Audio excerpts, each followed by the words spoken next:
experience performance, and well, how to sell it really. And then I'll close with just a couple of tips. So the premise here is I'm teaching you how to storytell on paper. All right, so first things first, let's break down the resume.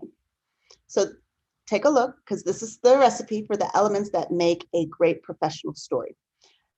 You want to make sure it's detailed in your resume and that you can eloquently convey and articulate it within an interview, but also more importantly, on paper. So your professional mission, your professional skill, your professional yield, and your professional impact. Sorry. All right, so my first tip is just to go over your professional mission. I want you to really think beyond that title of objective, because in general, the objective when you present a resume or upload or attach or hand someone your resume is that you are looking for work, right? Or you want to introduce someone to you professionally, right? So it's very important to give yourself labels and to really give yourself a title or brand. That's why on LinkedIn, you often see headlines that read kind of that sum up the person in terms of their professional offering. And I would strongly suggest that you do the same on a resume. Right under your name, just give yourself that label of what you bring. So for me, take me for example, I would say Tasha Talbert, career coach dash professional messaging expert, because that's what I am. That's my label, and that's how I'm branding myself. So again, your label will answer the question of tell me about yourself. And then I want to spend a little time speaking on our profile summary. Sometimes people will write it as a summary of qualifications, or they'll say their objective, but what's really important is it's your chance to kind of explain who you are professionally without a title or without a company. Because within resumes, that's kind of the breakdown of your work and where you did it, right? But in that profile summary, you can tell the story of who you are, what you bring to the table, maybe what you're known for. And I'll give some suggestions later on, just tips on how to best structure it. All right, so again, so your mission sums up the story of your journey. So you really want to leave the viewer with the impression of what you could do for them. All right, so next, the skill set. So your skill set, it's going to be those actionable, those descriptive details that define your qualifications. And you'll want it to directly correlate with the requirements of the job that you're applying to. So I always suggest that you take some time to look at the types of roles that you are most interested in pursuing, and then you make sure that there is some demonstration of those skills, within your resume. I often suggest that people just literally put some space on their resume. Some people will make a chart or a box, but you definitely want to capture kind of what you're hired to do. That I guess that's the easiest way to sum that up. All right, so my note to you on this is that the words you use to explain your professional story are what draw the picture of your ability to align to the role and to the company. And what I really mean by this is if the company is saying, I need this and this and this from that person, you want to demonstrate this is the story of where I did this and this and this and this. All right, so moving on. So, and as it says here, the skill set is basically what you're paid to do. All right, so tip 3, the professional yield. So when it comes to professional yield, this is going to be kind of your, how do I put this? Almost like your accolades on the job, your output, what you accomplish for the company. And you want to be very detailed in this part. And I feel like this is where things are overlooked on resumes. People skimp on demonstrating kind of what they brought to the table, what their impact was to the company. So you really want to detail your professional yield.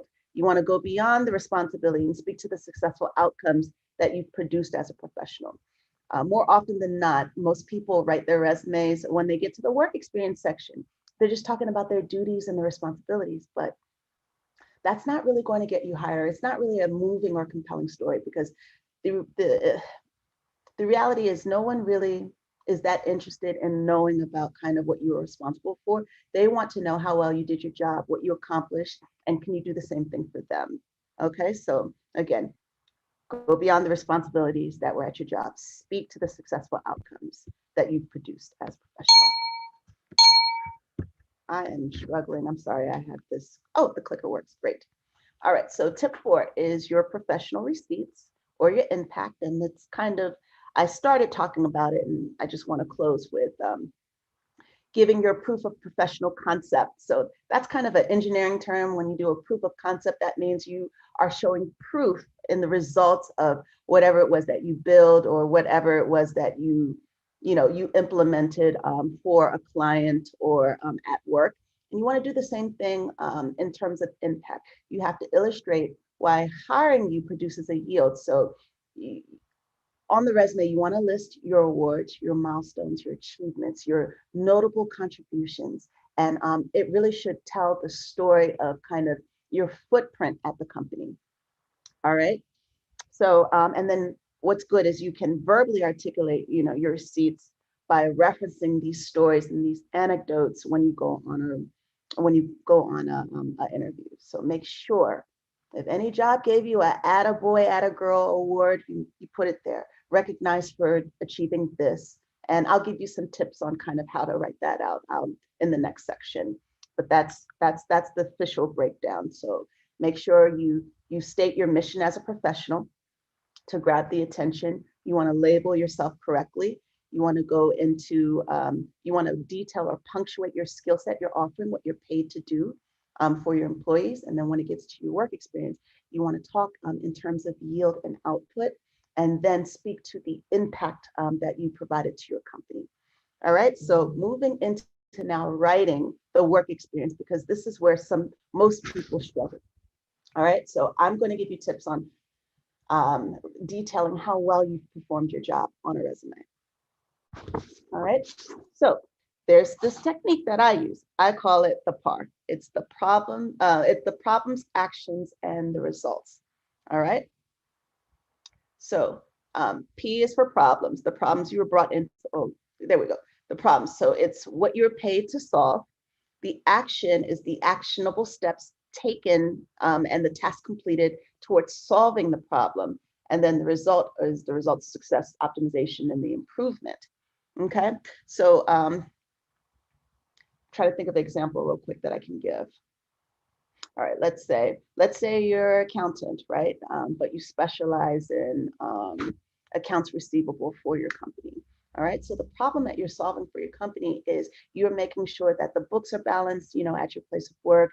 You have the job of balancing out and making sure that the finances are in order for your company, right? So the actionable steps that you're likely taking is you're using QuickBooks or using some tools to do the adding. You're probably doing some expense reporting, you're doing billing and things like that. And the result or the outcome, usually once you've done the detailing in that way, you'll be able to look for either errors where you can save company or save the company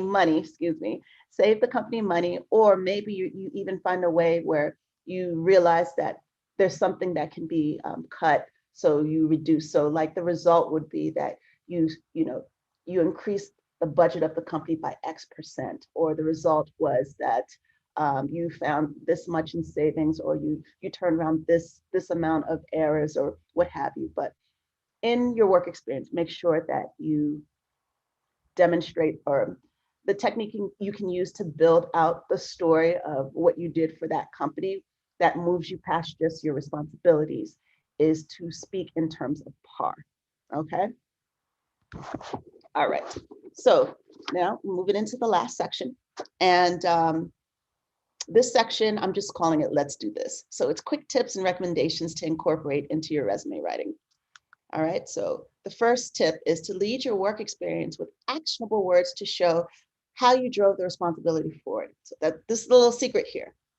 When you start your bullet points or if narration, if you have a CV, but when you get to the work experience for your job, you want to lead each sentence with an actionable, like a verb, right? So some of the popular ones that you should use include drive or drove, liaise, communicated, led, managed, developed. What else? Planned, participated. I think you get the point, but lead the sentence with a verb because it shows the action, and that's the A in PAR, okay? All right, so moving on to the next tip. Be specific with the labels and sections on your resume to help paint the picture of your capability. So what do I mean by this? What I mean is, you want to get a little creative with how you label the sections on your resume. Of course, you're going to have work experience, but maybe it's industry experience. Maybe you have different types of experience. Like maybe you were a fellow, but then your industry experience was this, or maybe you have nonprofit experience and then you have like for-profit, or maybe you have federal experience. But industry experience is, it's one of the new terms that that I use and that I'm also seeing as a resume reviewer and also as a staffer. So industry experience could be a way that you label your work experience. Let me try to think of another example. So not skills, right? Not skills, but core competencies or strengths. So, you just remember you're selling yourself. So you always want to use those very descriptive words that really kind of paint the story. And to me, core competency sounds sexier than skills, right? So that's another example. And like I said earlier, not an objective, but a summary profile or a profile summary or a summary of qualifications. That's where you can kind of give the narrative of, results, detail-oriented, something professional with 20 plus years experience in doing X, Y, Z. How you open up your resume. And I strongly suggest that you put a profile summary on there. And if you have space to do it, because you want to put into words who you are, what you're capable of, and what you're notarized, excuse me, what you're, what's the word I'm trying to think, what you're known or recognized for. All right. What else can I tell you about labels and sections? So what I'm also noticing with a lot of people, or excuse me, with a lot of my clients and my audience that comes to me, they'll list skills as, they'll list their skills and have things like Microsoft Word or some of the softwares.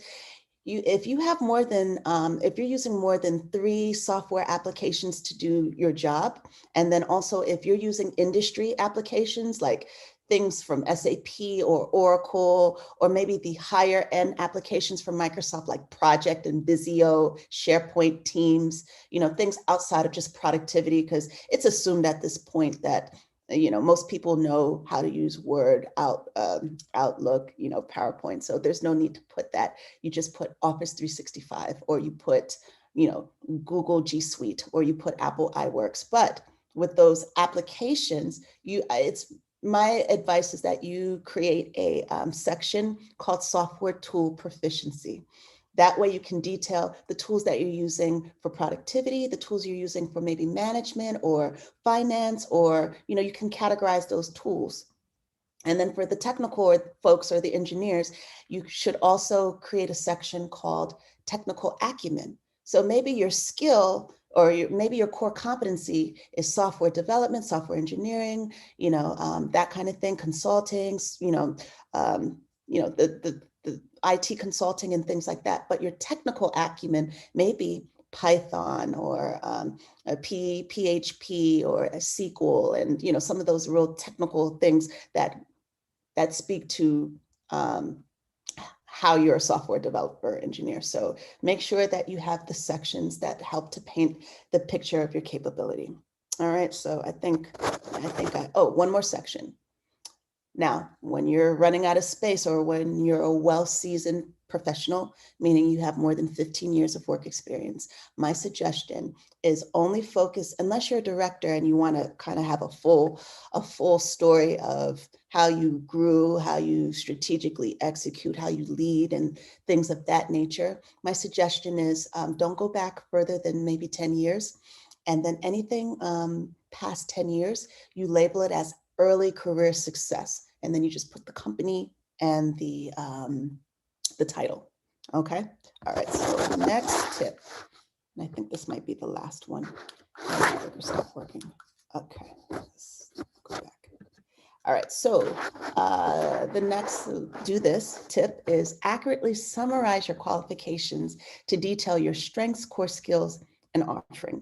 All right, so what I mean here is when you're summarizing your qualifications or when you're listing those core competencies or your core skills or however or value offering, I've seen that as well. When you're detailing what you bring to the table or what you're paid to do, make sure that these are industry skills. Then make sure that you're defining them as the problems that you can solve for a company or why you're hired, because you're hired to do bookkeeping and you're hired to do financial reporting, or you're hired to do whatever it is you're hired to do. That is your strengths, your core skills. That's what should be listed. More often than not, I see things listed like time management, active listening, attention to detail, and those are great additives that those speak to kind of what you bring or how you effectively do these qualifications or these core skills. Because of your time management, you're a more effective bookkeeper or whatever, but don't confuse, or you're just wasting space if you don't categorize those softer things as something that is what you're paid to solve, because nobody is going to hire you because you have time management, or unless you're like something very specific to that industry. All right. All right. So, this is the last one. So I said measure, capture, and track.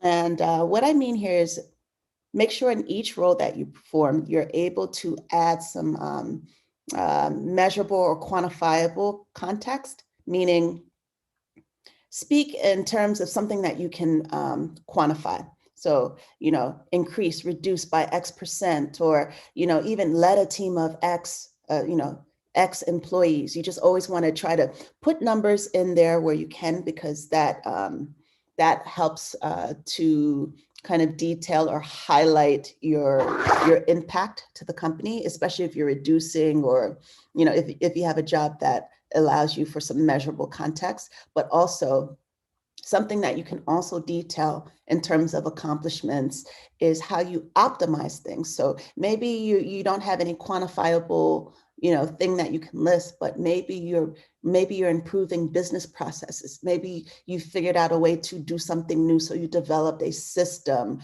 or you developed a report. So those are the types of things successfully implemented. That's what I always tell my clients to use: successfully implemented or created. If you created or developed anything, it needs to be on your resume. All right. So measure, capture, and track all of your successes. All right. So I've reached the end of my presentation. Thank you so much for your time. I just want to leave you with a few final thoughts. All right. So the first one is tell them what you do, not where you work. And that's almost more of an interview tip, but I think it's applicable when you're writing your resume. And you just always have to speak in terms of the value and the offering and your professional worth. So this is what I'm capable of doing. This is what I've done for others. And this is what I can do for you. Even in an interview, never spend too much time talking about how it's a good opportunity or you really want to work with the company. You always want to speak in terms of value and offering. So you want to say, well, based off of what you said that you needed, based off of how I understand, the requirements of the role, I have demonstrated, experience in these areas. This is my expertise. This is my value, or I am capable of doing this and this and this because, as my resume states, I've done this and this for someone else. But you just always want to correlate your ability to solve problems for whoever that hiring manager is, because that's why they're going to hire you. It's not about you. It's about It's about you, them paying you to solve problems for the company, and more importantly for them. So hiring you would make them successful because you're going to be the piece or the component that's going to help them do their job, right?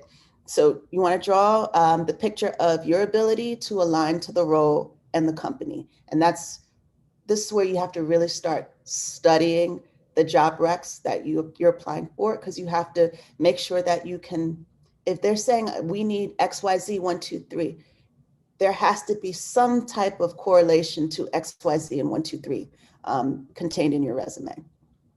And I feel like too many people lose or miss opportunities because their story wasn't strong enough, not because they lacked the experience or not because they didn't have the qualifications. It's just because they did not demonstrate the value that they offer, and they did not tell the story of, what they could do for the company or show directly how they could fulfill that need. All right. What else can I say? Oh, just showcase when and how you made a professional win. So sometimes people are modest, or there's some people where it's hard to speak about yourself. But I mean, with the resume, that's one of the places where bragging is allowed, and welcome. So make sure you humbly brag about your ability, or just make sure you really refine your story to reflect, um, what you would do, because the resume and your interview is really just a demonstration where you're helping the company, or you're helping that hiring manager decide that you're the person to hire. All right. So with that being said, I professionally pause is always for hire, and I'm always happy to take new clients. So if you'd like to stay in touch with me, this all my contact info. Look me up. So call me Coach Tasha on Instagram. I am on LinkedIn. You can look me up at Tasha-Talbert, or my Profession Pause has a LinkedIn company page as well. I'm on Twitter, and you can email me at hi@coachtasha.com to book a free 15-minute discovery or introduction call, so I can learn about your needs, and that's free. You just need to book a slot on my calendar. I did want to introduce something that's new, and you guys got a little taste of kind of this section, the elements of a high value resume is going to be a component in this ebook that I'm dropping in August. And so I'd love to extend to AHP a coupon for all attendees, or for your community, anyone who's interested in purchasing my ebook. It's called Like a Professional.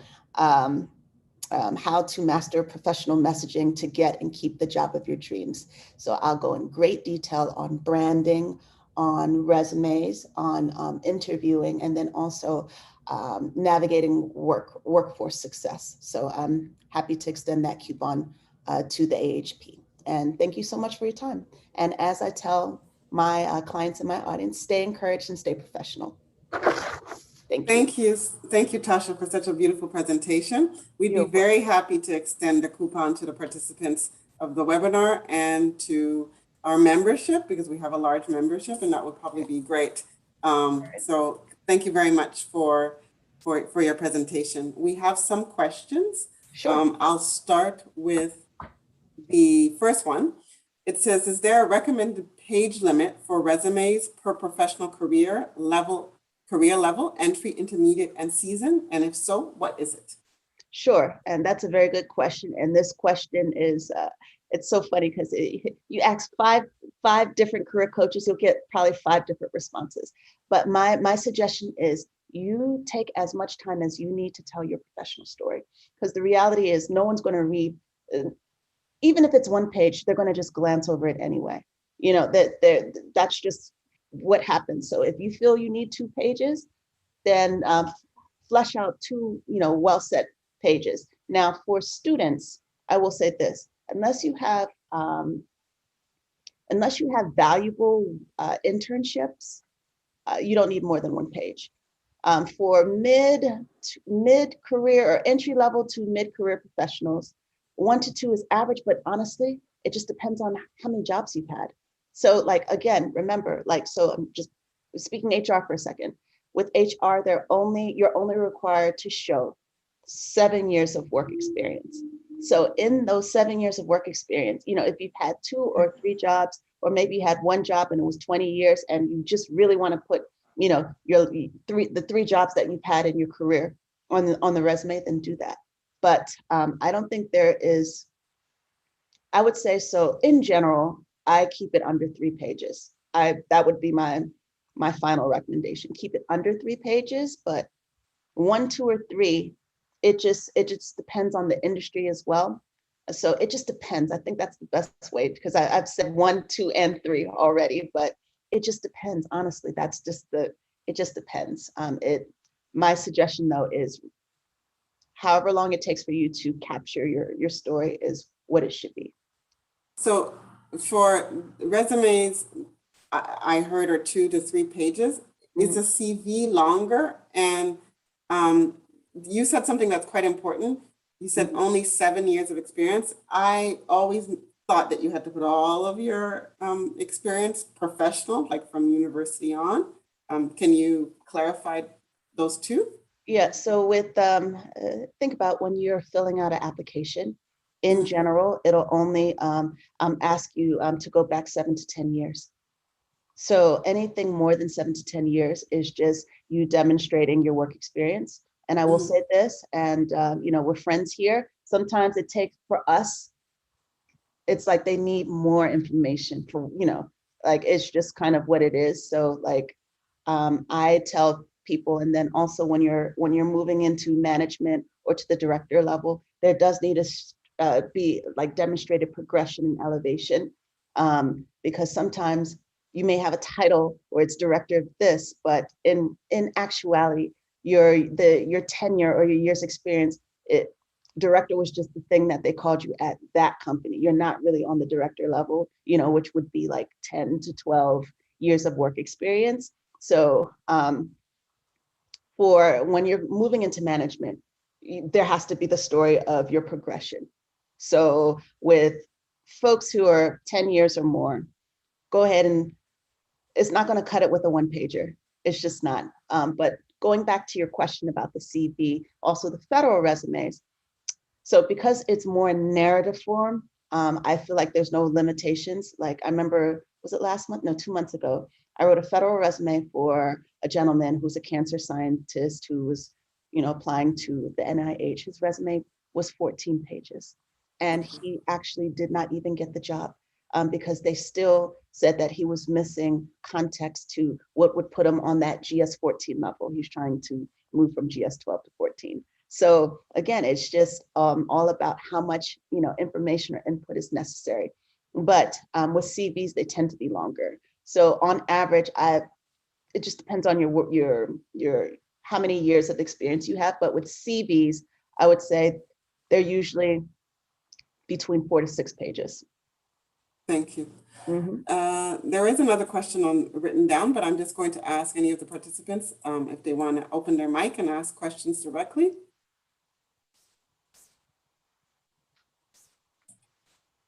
Don't be shy. Well, I will say this, and I was mentioning it to Soraya earlier. If you're even thinking about putting some feelers out there for a new job, but between now and September, they're calling it the Great Resignation, and you can look that up or Google it. I've been doing some research about this, but there is going to be tons of movement between July and September because companies are opening up. People are not returning to work, and then also people are pivoting because, I think COVID and working remotely gave people enough time to really see whether or not they like their job or whether they're really feeling fulfilled. Because in general, with work, there's the camaraderie in the office, there's the kind of the culture or the work environment that adds or takes away from, from your overall, I guess, fulfillment.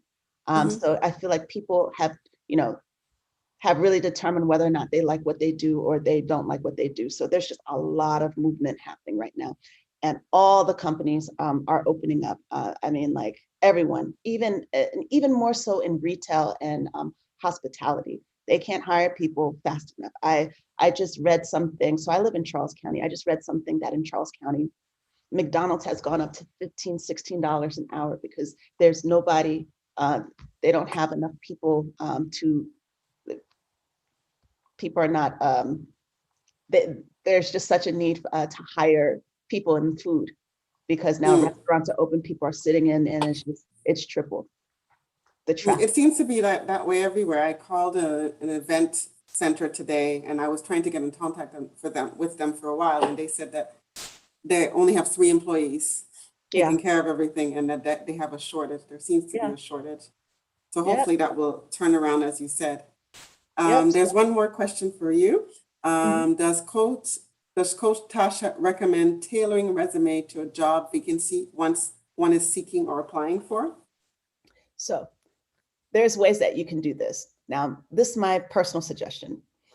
When you're detailing your skill or your core competencies, there's areas in your resume that you can kind of shift, right? Like, for example, let's say, I'm just using the accounting example because that's just in my head now, but let's just say you're applying to a consulting company versus a bank, but you're an accountant, right? So like, if you're applying to one job, you can switch up the skill set where, for that consulting job, you're speaking more to kind of, requirements gathering and speaking to clients or, like project-based work. But with the bank, you're inserting more of the financial institution jargon. So there's areas in your resume that you can kind of shift. Also, your title. That's why branding is so important. Labels are so important. And that's why I always make sure to label all of my clients' resumes. So let's just say, Coach Tasha was applying for something. And, as I mentioned to you earlier, right, career coach / professional messaging expert, but I'm applying to something where it's more holistic. So then I will say career planning and navigation services, so there's ways that you can change the title, because whatever you call yourself is what they'll call you. Okay, they're an accountant, or okay, they are a financial, services specialist, or whatever. I'm just giving you examples on where there you can make the changes, but with the work experience, there's not that much that you can do in terms of really kind of changing what your roles or your responsibilities were. But you can always focus. Okay, if in your story of a certain job, when you get to the accomplishments, when you start listing the accomplishments, if this company wants you to have like billing and reporting experience, then you want to highlight, created, implemented, and develop a billing reporting system, that is shared by. So there's ways that you can insert the language, but I don't think you need like 3 resumes. I think you just need to have one good solid resume and then learn the art of kind of massaging your professional story. Thank you very much. I'll ask again, does anybody in the audience or participants have any questions? This is G. I have a question for Coach Tasha. Yes. Regarding someone who's an entrepreneur, and I guess as an entrepreneur, necessarily you may not be looking for a job, but definitely you do want to package yourself, let's say on LinkedIn, on your profile. Mhm. Is there a set of recommendations on how you pitch this? Maybe not through a resume, but definitely through the profile and how you pitch yourself. So obviously that can lend itself to networking Mhm. and leads potentially. Thank you. Yes. So my suggestion is you may not need a resume, but you need to have your digital story in LinkedIn. So again, like when someone reads your profile, they need to get an understanding of your mission as that entrepreneur. And then they need to know where your expertise, your strengths, or what you do as an entrepreneur. So you need to detail kind of what you do, where your passions and drivers lie, or how your company works. I see a lot of entrepreneurs will list a contact me on their profile page. And then also you may want to consider not having necessarily a resume, but a profile summary, something that just tells the story of kind of your career journey, where it's like super high level, where you have the label and then you have, entrepreneur, but then you speak in terms of the value or the offering that you have. So it's not really a resume per se, it's just kind of the summary of you, the summary of your professional expertise. Super, thank you. Mhm. So Thank you. to the participants, what we will do is we will send a thank you, and we'll send probably the link of the video so people can see the video. And so there's a lot of people who signed up, Tasha, and not a lot of people have shown up. So we're going to send the video to the participants so they can get your contact information and view the video at their leisure. Okay. So we'd like to thank you very much for your presentation. We will share your coupon once your book is out. We'd be more than happy to share that. And I will leave it to Gracieuse's to closing remarks. Thank you. Yes. Thank you, Tasha. Thank you. Thank you so very much. A few words on the resume writing workshop, which was excellent. I just want to remind those of you who are out there looking for work or putting your resume together that you are being hired to solve a problem, as she said, right? Okay, so which means you have to understand the needs of the company. And for you to understand the needs of the company, you'd have to do your research on the company to find out what they need. What do they need? So how are you going to adjust your story or tweak your resume or use the right words to show yourself, to kind of like make your first impression? Because you don't get more than one chance to make your first impression. So make it good, make it nice. So the only way to do that actually is to find out what makes you different, what makes you special, and why should you be the one to get that job? So you make sure you put all of that on the resume. You know, pat yourself on the back, do whatever you need to do because this is your time to shine. So Tasha gave you guys some amazing advice. I am so happy and I am thrilled that you guys are going to be prepared because I don't know, this COVID thing has to be over pretty soon. So I just want all our folks to be ready to and raring to go as soon as this is all over. So again, thank you all for coming. Tasha, thank you for your beautiful guidance and direction. And I just bid you all a good night and thank you for coming. And thank you, Soraya, for the hostess with the mostest. And thank you, Gilles, and everyone else that showed. Thank you. Good night. Good night, everyone, and thank you. Bye-bye. Thank you, everyone. Good night.